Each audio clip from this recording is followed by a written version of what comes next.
ตอนเช้ามื้อนี้ผู้ค้าปาดคำมาคอยให้คอยสวนได้มาคอยเบิ่งสวนมันมาเบิ่งน้ำพร้อมได้ฝนตกแห้งเนาะเมื่อคืนผู้น้ำใส่จิ๊กนึงได้น้ำนาเถียงได้อันนี้มาคอยเบิ่งพืชผักสวนครัวบริเวณที่ผู้เจ้าเนาะแต่ละมือต้องมาได้นี่ก็บ่ได้มาหลายมื้อแล้วล่ะบ่ได้มาเบิ่งมาแยงอันสวนมันนี่เรียกว่าอันต้นไม้บักอันเผาเตี้ยเผาหอมแล้วนี่เผาหอมได้พี่น้องเอ้ย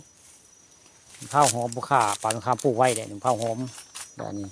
บริเวณนี่เผาหอมมาได้ผมข้าวเตี้ยนั่นละ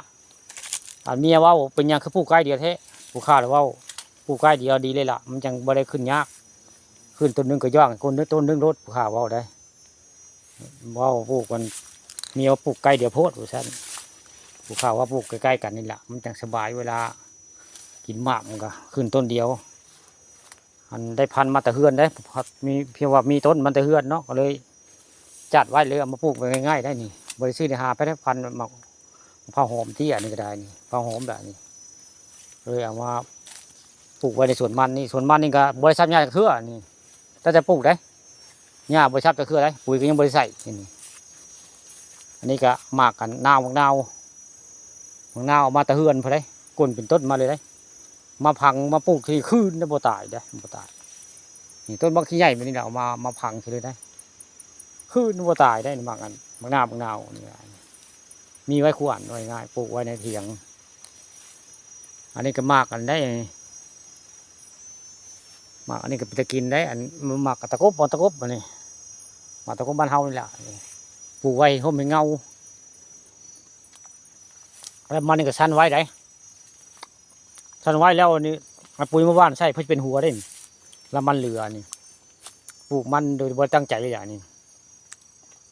เราสั่นไว้แล้วปุ๋ยมะฮุยเพื่อจะเป็นหัวได้หัวใบโน่ได้หัวหลายได้ปลูกมันโดยไปตั้งใจเลยนี่ค่ะเอามาจ้าแล้วก็เอาส่วนมันมาให้เบิ่งเนาะนี่ส่วนมันปลูกขาบริษัทหญ้าจักเครือแต่จะปลูกหญ้าบริษัทจักเครือได้หญ้าบริษัทเลยแหละนี่ปลูกไว้เงินประจำปีเนาะเงินก้อนประจำปียุ่งก็หลายแท้ยุ่งก็ได้ตามหลังก็แท้ย่างไปทางใดก็ได้อันนี้ก็มักซิดาอันตอนยอดเพิ่นเป็นมากได้นี่มักซิดาตอนยอดเป็นมากคักได้มักซิดาอันนี้ก็ได้เป็นอีกด้านนี่ฝ่ายจะให้เป็นมากกะตอนยอดมันมันจะเป็นมากคือมักซิดาผู้ฆ่าได้แล้วนี่เด็ดยอดมันละไว้ง่ายเด็ดยอดแล้วเพิ่นจะเป็นมากได้เป็นนี่ได้เคล็ดลับการให้มักซิดาเป็นมากเด็ดยอดมันไว้แล้วมันจะเป็นนี่คือของผู้ฆ่านี่แหละนี่มันจะเป็นมากได้เราเด็ดยอดไว้นี่จะเป็นหยาบมากทันทีเลยมักซิดา